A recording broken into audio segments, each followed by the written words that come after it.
welcome to Read the Bible with me, Stan Jr. Today we're looking at chapter 19 of the book of 1 Kings. And if you are new here, go ahead and click subscribe to this channel and turn on your notification bell. If you're a Bible Club member, thank you first and foremost for supporting this ministry each month with the extra $10 that you have at the end of the month so that we can send Bibles to persecuted Christians and send missionaries to preach the gospel. It's the best $10 that you could put on an automatic forget about it setting in your wallet, because let me tell you, we're really making progress out there, and I'm just grateful for the generosity that the Bible Club members have. So thank you so much for that. Chapter 19 verse 1 is what we're looking at now. Ahab told Jezebel all that Elijah had done, and how he had killed all the prophets with the sword. And then Jezebel sent a messenger to Elijah saying, "So may the gods do to me, and more also, if I don't make your life as the life of one of them by this time tomorrow." Then he was afraid. He arose and ran for his life and came to Beersheba, which belongs to Judah, and left his servant there. But he himself went a day's journey into the wilderness and came and sat down under a broom tree. And he asked that he might die, saying, "It is enough. Now, O Lord, take away my life, for I am no better than my fathers." And he lay down and slept under a broom tree. And behold, an angel touched him and said to him, "Arise and eat." And he looked, and behold, there was at his head a cake baked on hot stones and a jar of water. And he ate and drank and lay down again. And the angel of the Lord came again a second time and touched him and said, "Arise and eat, for the journey is too great for you."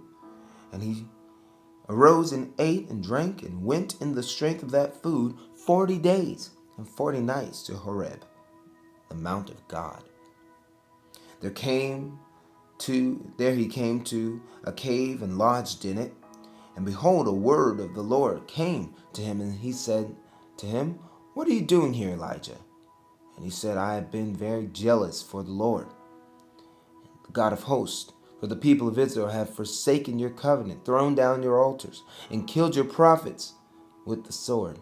And I, even I only, am left, and they seek my life to take it away." And he said, "Go out and stand on the mount before the Lord." And behold, the Lord passed by, and a great and strong wind tore the mountains and broke into pieces the rocks before the Lord. But the Lord was not in the wind. And after that, the wind, an earthquake, but the Lord was not in the earthquake. And after the earthquake, a fire, but the Lord was not in the fire. And after the fire, the sound of a low whisper. And when Elijah heard it, he wrapped his face in his cloak and went out and stood at the entrance of the cave. And behold, there came a voice to him and said, "What are you doing here, Elijah?" And he said, "I have been very jealous for the Lord, the God of hosts, for the people of Israel have forsaken your covenant, thrown down your altars, and killed your prophets with the sword. And I, even I only, am left, and they seek my life to take it away." And you see, what the devil wanted to do to Elijah is isolate him so he can validate these statements that he's the only one. But the Lord didn't allow that.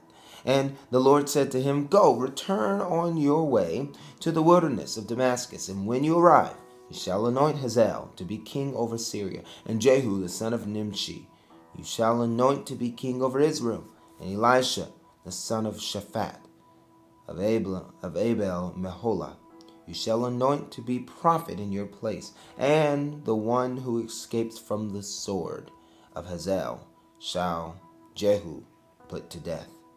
And the one who escapes from the sword of Jehu shall Elisha put to death. Yet I will leave 7,000 in Israel, all the knees that have not bowed to Baal, and every mouth that has not kissed him." So the Lord was saying there are 7,000 that have not bowed. Elisha, you're not alone.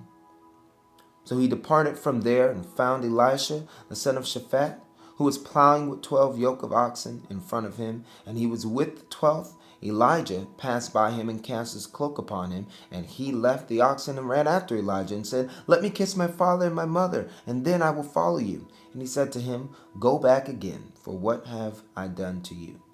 And he returned from following him, and took the yoke of oxen, and sacrificed them, and boiled their flesh with the yokes of the oxen, and gave it to the people, and they ate.